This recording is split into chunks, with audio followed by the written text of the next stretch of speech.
Je travaille sur 3 types de thèmes, l'entreprise, la transformation numérique et la prospective de société, en essayant d'alimenter la réflexion par mon expérience de l'action. Mais mon premier métier, c'était d'être chercheur en informatique, donc je suis resté tout le temps très intéressé par les questions du numérique.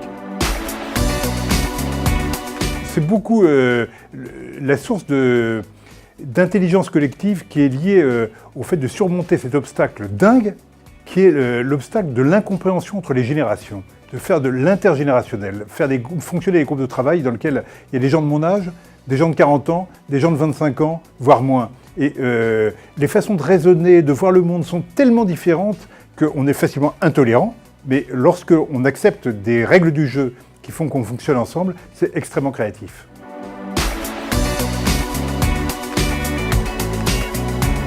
Une belle phrase bouddhiste qui est « il faut transformer le poison en élixir » ou une phrase de Virginia Woolf qui est de dire « la beauté est partout et la bonté est toujours à 2 doigts de la beauté ».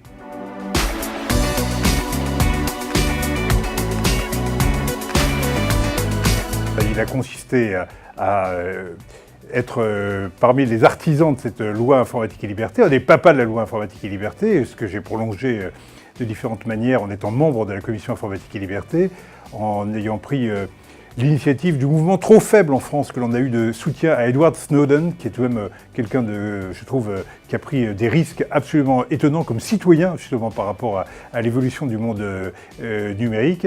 Mais j'ai eu aussi à travailler avec différentes casquettes sur les problèmes de technologie et les conséquences sur l'emploi et le travail, notamment en ayant été, à une époque de ma vie, ce qui n'est pas fréquent parmi les patrons, salarié de la CFDT, donc en ayant eu une expérience syndicale.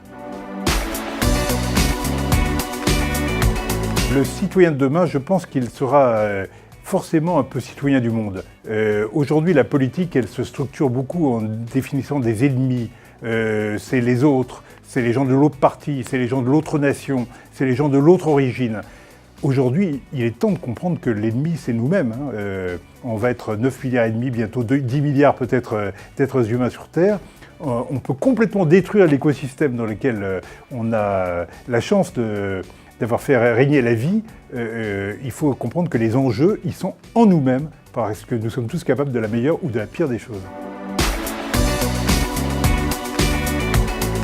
C'était d'être un des trois papas de la loi informatique et liberté en France, qui après s'est répandu en Europe.